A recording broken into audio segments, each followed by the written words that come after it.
औरंगाबाद के हालात क्या हैं कि किसानों की हालत बताने लगेंगे तो पत्थर भी आंसू बहाने लगेंगे। पत्थरों में गुम हो गई किसानों की दुर्दशा, जिसे सुधारने में हमें अभी टाइम भी लगेंगे। आलू रुकेगा नहीं, खराब हो जाएगा।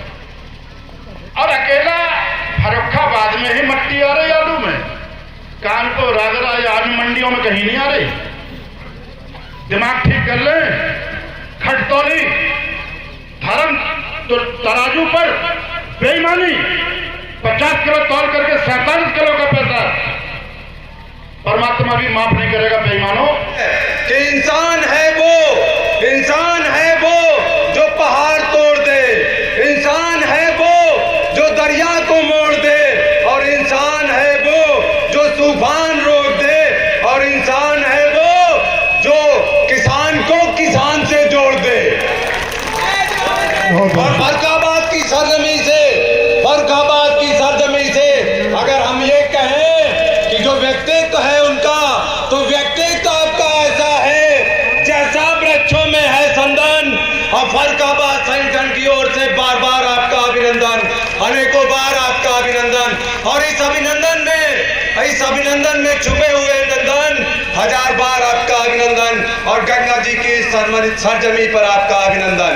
और किसी से छुपा नहीं है कि यहाँ पर जो आलू मंडी है, आलू किसान जब आलू लेकर आता है तो यहाँ अनौछे में सौदा होती है। अनौछे के अंदर व्यापारी और जो यहाँ के आड़ती हैं वो सौदा करते हैं, और किसान को उचित नहीं मूल्य मिलता है। 53 किलो के पैकेट पर 50 किलो का हिसाब दिया जाता है। मैंने अभी सभी बातें आदरणीय राकेश टिकैत जी को बताई हैं, अभी वो भी आपको संबोधित करेंगे। बस मैं इतना ही कहूंगा, जय जवान, जय किसान, जय टिकैत। बप्पा टिकैत, बप्पा टिकैत, बप्पा टिकैत। किसानों, नौजवान साथियों,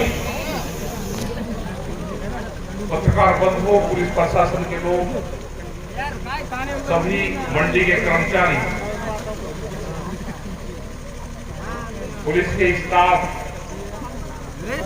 और जो सदस्य किसान हमारे आए, नौजवान साथी आए, क्योंकि अभी 1.5 घंटा लेट चल रहे, तो सबका धन्यवाद। कई मुद्दों पे यहाँ पे बातचीत हुई और बहुत दिन से यहाँ के इशू चले हुए थे। कई बार यहाँ पे धरने प्रदर्शन हुए, प्रशासन डराने धमकाने का काम करता रहा, ये वो आलू का इशू हो या वो टोल का इशू हो। देखो, प्रशासन इस तरह की हरकत ना करे। ये संगठन जब देश आजाद हुआ उसके 35 साल बाद में शुरू हो गया था, और जब से निरंतर इससे बड़ा कोई संगठन भी नहीं जो पिछले 40 साल से चला हुआ। आप ना इसकी विचारधारा को खत्म कर सकते। ये तो पार्टी है, आती रहेगी, जाती रहेगी, अपनी विचारधारा लेकर आती रहेगी। अधिकारी पे, पुलिस प्रशासन पे अपना रोब झाड़ती रहेगी, अपनी पॉलिसी लगाती रहेगी। ये नहीं कि जो वो कहेंगे आप उसी पुलिस पे चलोगे, या जनता बिल्कुल बेवकूफ है, कुछ जानती नहीं। ये सब जानती है। किस तरह से यहाँ पे चुनाव हो रहा है, उसकी धांधली हो रही है, वो भी जानती है। क्या देश में लोकतंत्र रहा, ये सब जानता है। जैसे अभी सोसाइटी के चुनाव हुए, प्रमुखी के चुनाव हुए, कैसे आपने विधानसभा के चुनाव करे। आप उन पॉलिटिकल सिस्टम के साथ में कुछ ही करो, क्योंकि जब चुनाव के लिए वे बोलते ही नहीं तो भाई जनता ने तो ठेका ठाई नहीं रखा। विपक्ष वालों पे एक लाठी नहीं चल रही, एक आपको बोला नहीं, और सबका हमारी आ जाए। किसान, मजदूर, आदिवासी, यहाँ पे आदिवासी नहीं है, लेकिन पूरे देश भर में आदिवासी के भी आंदोलन चले हुए हैं। सबसे जबरदस्त आंदोलन तो वही चलाते हैं, हम उनके मूवमेंट में भी जाते हैं।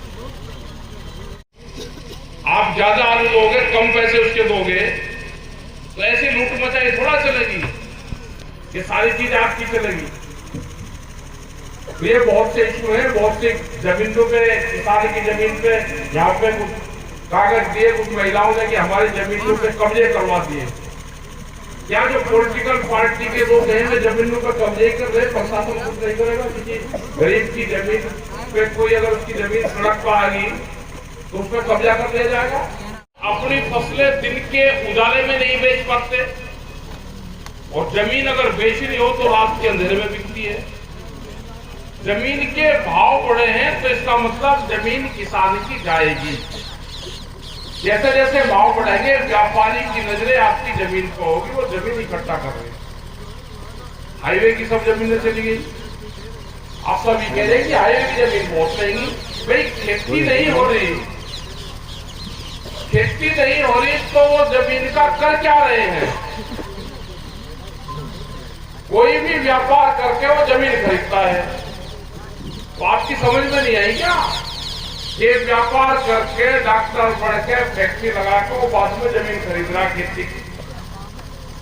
तो इसका मतलब ये है कि आने वाले टाइम पे खेती की जमीनें का कुछ न कुछ मुकरजाल जरूर है। व्यापार करना है तो कानून बना दो, एमएसपी से कम पे कोई खरीद देश में नहीं होगी। ये एक बड़ी लड़ाई है।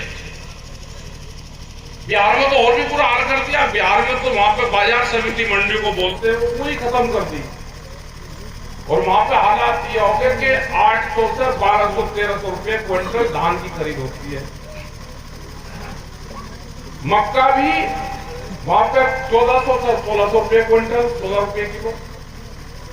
सूरजमुखी का यही हाल है, गन्ने का यही हाल है, गेहूं का भी 1600-1800 रुपए किलो क्विंटल। अकेले बिहार को लाखों करोड़ रुपया अगर पूरा उनका लगावे तो 1 लाख करोड़ रुपए का नुकसान है एमएसपी से नीचे बेचने में। बिहार के लोग क्यों मजदूर बन गए? बिहार में कहते हैं जी वहां तो मजदूर है। वे मजदूर नहीं, किसान है वहां के, हमारे से बड़े किसान है। उन्हें छोड़ दिया या तो वे मजदूर बन गए या वे वहां पर अधिकारी वो बन गए, पढ़ाई पर लग गए। 20-25 साल में ये प्रदेश भी लेबर प्रदेश हो जाएगा। बिहार जैसे हालात आपके भी हो जाएंगे। जैसे इन्होंने पॉलिसी लेकर आए कि लेबर एक्ट में संशोधन कर दिया। यहाँ पे बिजली के कर्मचारी आंदोलन कर रहे थे तो उस पर वो लगा दिया कि आप आंदोलन कर नहीं सकते, कानून बना दिया। ये क्या है?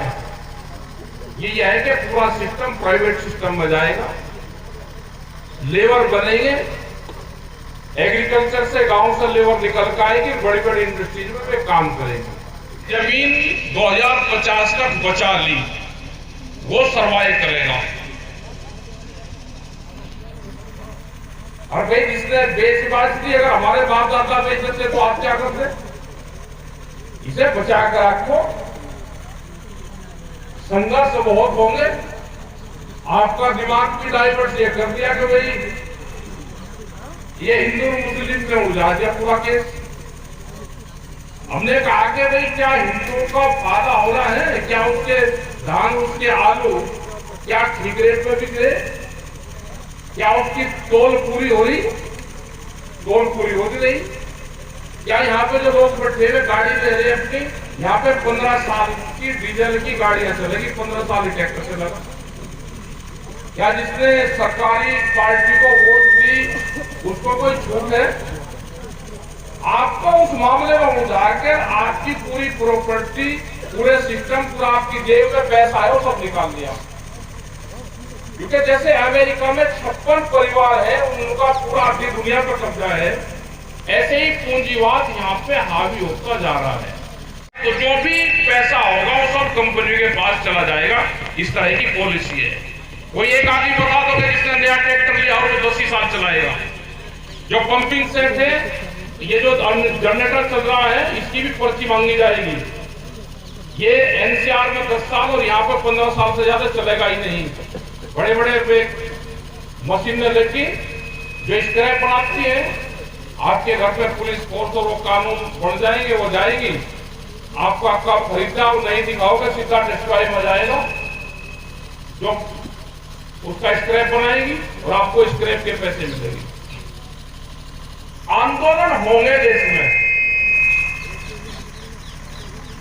बगैर आंदोलन के देश चलेगा ही नहीं। तो अपना भाई यहाँ के अधिकारी हैं, आप अपने जिले को संभालो, ज्यादा लखनऊ दिल्ली के चक्कर में ज्यादा उसमें नहीं आना। या आप धमकाने का काम करें कि भट्टे की चिमनी की कम हाइट है वह तोड़ी जाएगी, भट्टे की चिमनी तोड़कर भट्टे बंद करके आप भाई चलाकर तोड़ के जरूर अपना काम करें।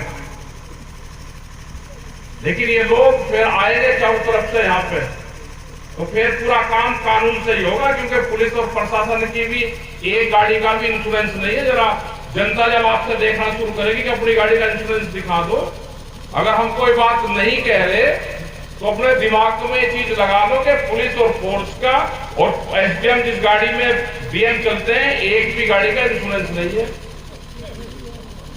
वैसे ही आप वो कर रहे हो, तो हुनर सबको पता है। वे लोग और होंगे जिनको आप दबाने का काम करते होंगे, आप भट्टे और कोल्ड स्टोर आप दूसरे के तोड़ना, किसी के जो सरकारी पार्टी में जो आपने ठेका ले लिया कि हम इसको शामिल करवा देंगे, आप उनके तोड़ना।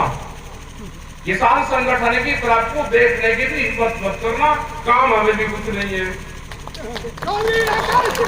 काम हमको भी कुछ नहीं है।